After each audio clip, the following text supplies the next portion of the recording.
თემურ ქათამაძე საქართველოდან გაძევებული იქნა ვერაგულად, ისე რომ ვერ ძავემშვიდობე. 13 წლიანი ბრძოლა საქართველოში დარჩენისათვის სამშობლოდან გაძევებით დასრულდა. თემურ ქათამაძეს ქართულმა ოცნებამ პროევროპული აქციების მედროშეობა არაპატია. ჯერ დააკავეს საემიგრაციო პატიმრობის შემდეგ კი ღამით საქართველოდან ისე გააძევეს, რომ ახლობლებთან დამშვიდობების საშუალებაც არ მისცეს. დაახლოებით ბოლო ორი კვირის განმავლობაში თემური საუბრობდა არაადამიანურ მოპყრობაზე და ფსიქოლოგიურ პრესინგზე მიგრაციის ცენტრის მუშაკების მხრიდან. თემურ ქათამაძე საქართველოში 13 წელი ცხოვრობდა.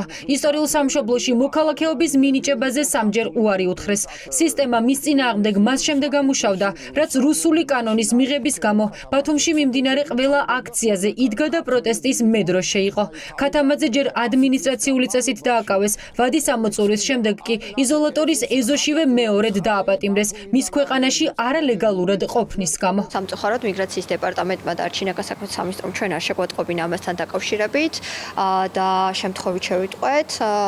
საინტერესოა ის ფაქტი, რომ მიუხედავად იმისა, რომ გუშინ ღამე გადიოდა მისი ნებაყოფლობით ქვეყნის დატოვების ვადა, მიგრაციის დეპარტამენტს ჰქონდა 15 დღე იმისთვის, რომ გაძევების პროცედურები განეხორციელებინა, თუმცა ეს 15 დღე ფაქტობრივად არც გამოიყენა და გუშინ ღამე უკვე მას შემდეგ რაც გადაცდა, ესე ვთქვათ, დრო ნებაყოფლობით გასვლის, გუშინ ღამევე გაიყვანეს თურქეთის საზღვარზე. თურქეთში გაძევების შემდეგ თემურ ქათამაძე პატიმრობიდან რამდენიმე საათში გაათავისუფლეს. ის სასამართლოს გადაწყვეტილებას თავისუფლებაზე დაელოდება. თემურ ქათამაძეს თურქეთში გიულენის დაჯგუფების წევრობას ედავებიან, რაც იმას ნიშნავს, რომ გაძევებით მას ივანიშვილის გუნდმა პატიმრობის განაჩენი გამოუტანა. პროევროპული აქციების სიმბოლოდ ქცეულ მედროშეს შესაძლოა 5-დან 10 წლამდე ციხეში გამოკეტვა ემუქრებოდეს.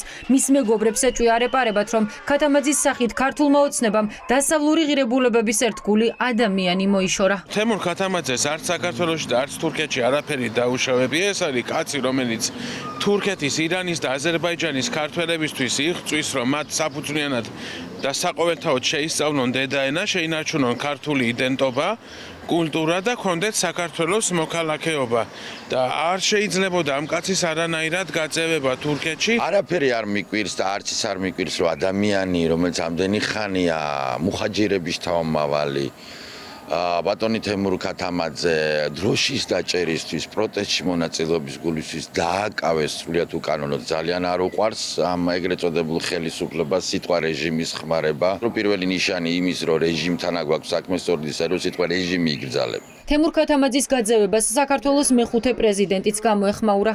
დემოკრატიულ სახელმწიფოებში ადამიანებს ღამით ახლობლებისაგან ფარულად რომ არიტაცებენ, სალომე ზურაბიშვილმა კიდევ ერთხელ აღნიშნა და ქართული ოცნების დანაშაულებრივ ხასიათზე მიანიშნა.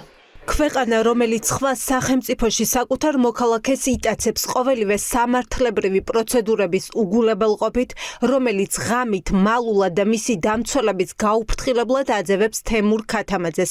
ეს ქვეყანა კონსტიტუციისა და სახელმწიფოებრივ ჩარჩოებს საერთოდ ჩამოშორდა და სხვა კატეგორიაში გადავიდა. რა დავარქვათ მას, ეს საკითხი კი ღიაა. იმ დროს, როდესაც საქართველოში რუსეთის ათასობით მოქალაქე ცხოვრობს, ისტორიული სამშობლოდან ქართველის გაძევება კანონის მოთხოვნით ახსნა კობახიძის კაბინეტის შინაგან საქმეთა მინისტრის მოადგილე. ფასგასმით აღვნიშნავთ, რომ მისი გაძევება მოხდა საქართველოს კანონმდებლობის სრული დაცვით, სასამართლოს მიერ კანონიერ ძალაში შესული გადაწყვეტილების შესაბამისად. ამასთან გაცნობებთ, რომ აღნიშნული პირის საქმესთან დაკავშირებით სასამართლოს 8 სხვადასხვა ინსტანციაში ჩატარდა განხილვები და სასამართლომ სრულად გაიზიარა შინაგან საქმეთა სამინისტროს მიგრაციის დეპარტამენტის პოზიცია. ასევე დაცვის მხარემ დროებითი ღონისძიების მოთხოვნით მიმართა ადამიანის უფლებათა ევროპულ სასამართლოს, რომელმაც მისი მოთხოვნა არ დააკმაყოფილა. გაფარ ილმაზმა არ ისარგებლა ქვეყნის ნებაყოფლობით დატოვების შესაძლებლობით, შესაბამისად მისი გაძევება იძულების წესით მოხდა საქართველოს კანონმდებლობის მოთხოვნების შესაბამისად. ბათუმელი მედროშის საქმე სოციალური სამართლიანობის ცენტრს ევროსასამართლოში ჰქონდა გასაჩივრებული.